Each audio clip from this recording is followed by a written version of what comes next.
Good morning, boys and girls. I hope you're doing well. I cannot believe it, but we are on lesson 20, the last lesson of Windows into Words, also known as Caesar's English, year 1.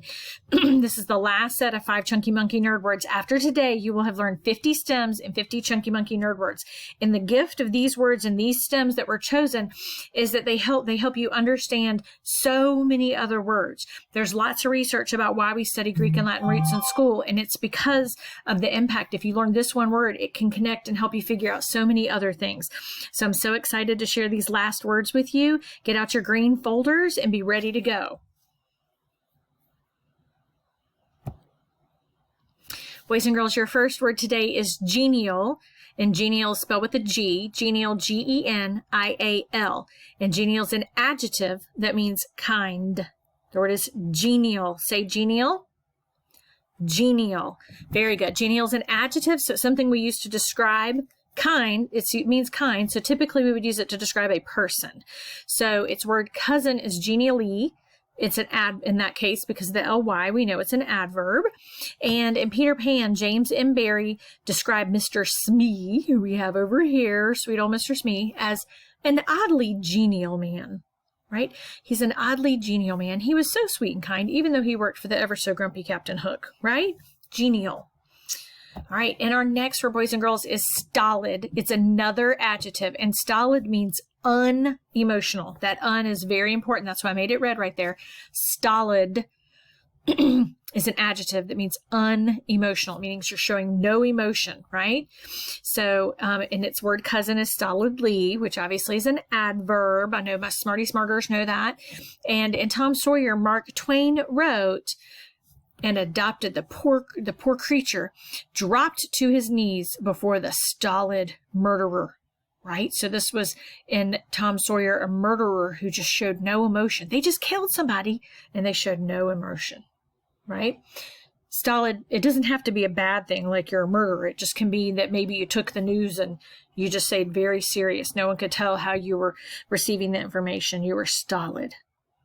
Okay, it even sounds kind of like it, right? Stolid. Sounds like solid, like, right? So stolid is unemotional. Okay. All right, boys and girls, our next word is another adjective and is palpable. Can everybody say palpable? Palpable. Good job. Palpable is another adjective that means touchable. So it is obviously a synonym with tangible. Okay. Palpable means touchable. Its word cousin is to palpate. And here's how we hear the word palpate. We often hear it in medical terms. A doctor might palpate your arm if they think maybe it's broken or there's swelling, or they might palpate your glands up here if they think that you're sick, because we know those lymph nodes get swollen when we're sick.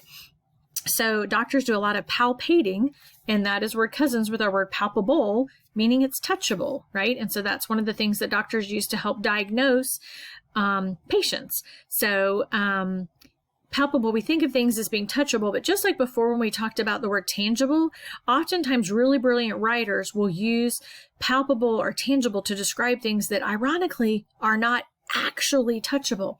And here's a great example of that. Maya Angelou, the famous poet and Nobel laureate who lived in Winston-Salem, wrote, "The ugliness they left was palpable." Right? So ugliness, you can't touch the word ugly, right? But think about this. So think of a scene in your head where some people come into the room and they're really ugly. And I don't mean ugly like parents. I mean ugly like mean and nasty and just hateful, odious, right? They're so odious and so nasty and so rude and disrespectful and just so ugly. And they leave and everybody's just like, and you almost feel like you can touch that like kind of negative energy, ooky feeling, right? It feels palpable because it was so ugly, right? Sometimes people will talk about the tension in the room being palpable. Like if two people are so in love with each other, but they won't admit it, or two people are so angry with each other that it's just about brewing and brewing. And so the tension is palpable. It's like you can feel it. You obviously can't really feel that tension, right? So sometimes good poets or authors will use the word palpable or tangible to discuss an emotion feeling that is so strong, it's like you can feel it with your hands, right? So that is our word palpable. Palpate, because it ends in ate, and we know that words that end in ate are almost always verbs, right?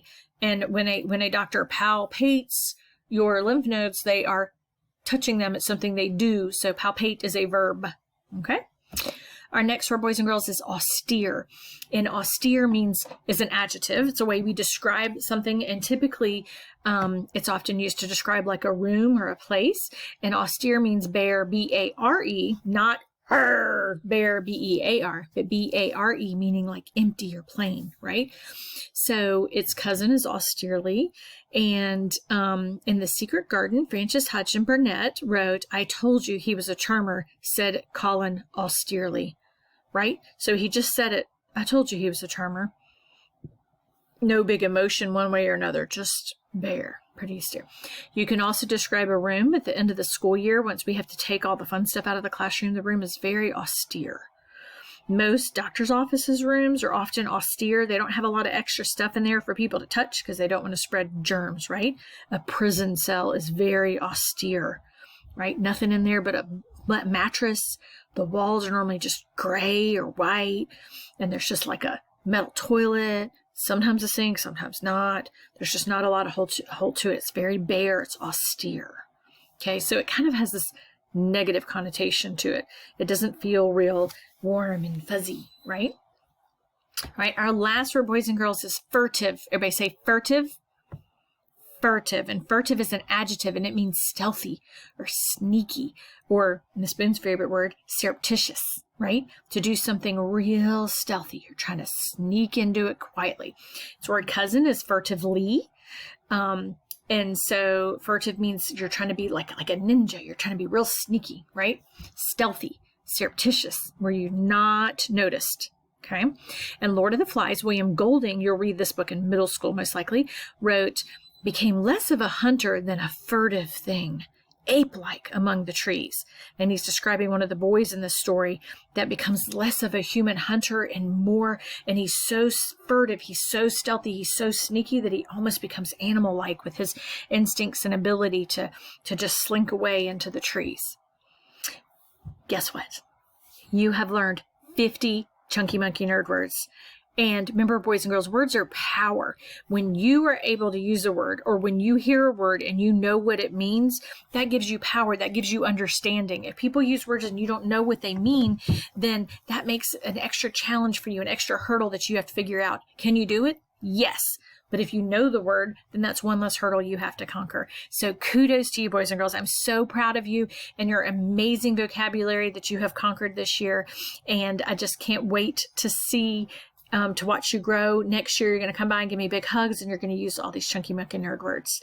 I hope you have an amazing day, and I hope you have fun working with these words over the next 2 weeks. We will have our quiz on May 28th. So you have 2 weeks to work with these Chunky Monkey words. Have an amazing day, boys and girls. Bye. Miss you.